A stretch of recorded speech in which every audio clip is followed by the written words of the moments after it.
नजर सब पर। नमस्कार, आप देख रहे हैं 10 न्यूज और मैं हूं बियालमान। आज की बड़ी खबरें लेकर हम हाजिर हैं, बिना रुके बिना थमे। चलिए शुरू करते हैं फटाफट खबरों का सिलसिला।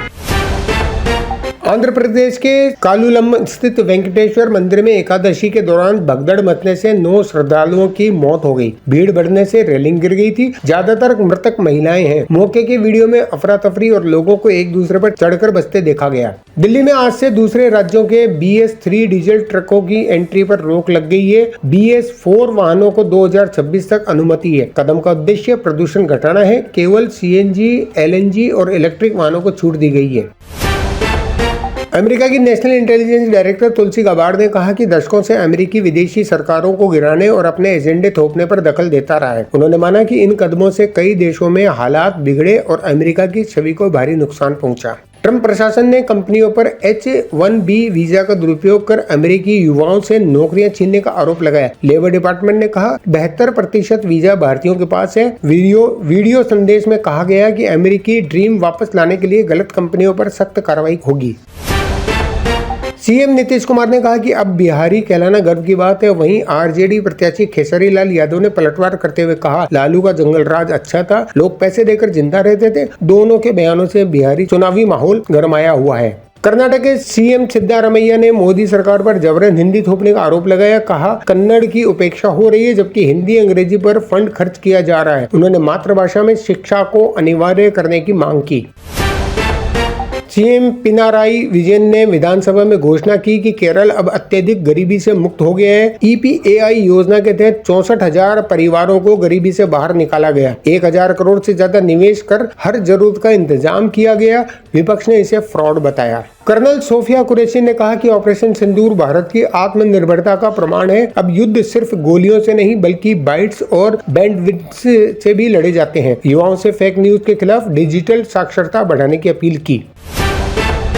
4 साल बाद जम्मू कश्मीर में दरबार मूव परंपरा दोबारा शुरू हो गई है। करीब 6 लाख कर्मचारी श्रीनगर से जम्मू शिफ्ट हो रहे हैं। 3 नवंबर को दफ्तर जम्मू में खुलेंगे और 6 महीने वहीं काम करेंगे। इससे सर्दियों में जम्मू की अर्थव्यवस्था को बढ़ावा मिलेगा। मुंबई में आज MVA और मनसे की बड़ी रैली निकलेगी। मतदाता सूची में धांधली के विरोध में पुलिस ने अनुमति नहीं दी, फिर भी रैली BMC तक जाएगी। उद्धव और राज ठाकरे के साथ नजर आ सकते हैं। विपक्ष का दावा है 96 लाख फर्जी वोटर जोड़े गए।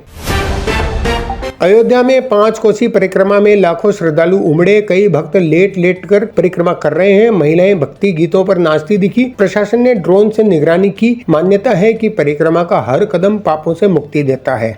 अल्मोड़ा में पुलिस ने 850 नाली में उगी भांग की फसल नष्ट की। 77 आरोपी गिरफ्तार किए गए। DM अंशुल सिंह ने कहा कि नशा मुक्ति देवभूमि पर अब सिर्फ कागजों में नहीं रहेगी। जनवरी से अब तक 51 केस दर्ज हुए हैं।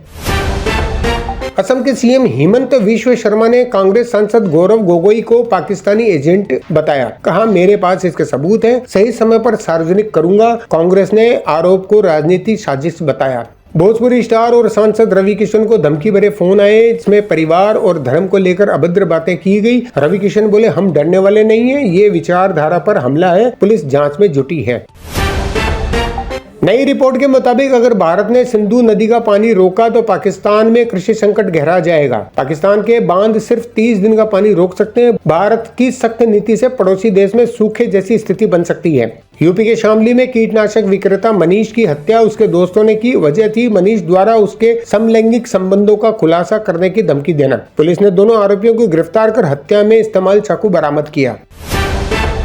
राजस्थान में इस साल 108 साल बाद सबसे ज्यादा बारिश हुई, 715.2 मिलीमीटर। हिमाचल में भी अक्टूबर में 173% ज्यादा वर्षा दर्ज की गई। मौसम विभाग ने कहा कि ला नीना में देरी से सर्दी देर से शुरू हुई, लेकिन नवंबर में सामान्य से ज्यादा बारिश के आसार हैं। भारतीय उप कप्तान श्रेयस अय्यर को सिडनी के अस्पताल से डिस्चार्ज कर दिया गया है। तीसरे वनडे में चोटिल होने के बाद वे रिकवरी तक वहीं रहेंगे। BCCI ने बताया उनकी हालत स्थिर है और डॉक्टर उनके इलाज से संतुष्ट हैं।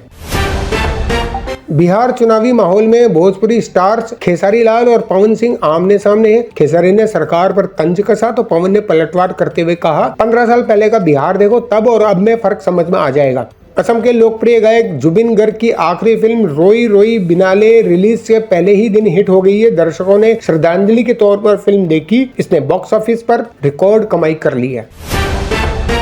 तो ये थी आज की सभी बड़ी और जरूरी खबरें तेज रफ्तार में। अगर आप देश दुनिया की हर हलचल से अपडेट रहना चाहते हैं तो जुड़िए 10 न्यूज के साथ। मैं हूं बियाल मान, मिलेंगे फिर एक और बुलेटिन में। तब तक के लिए मुझे दीजिए इजाजत। जय हिंद।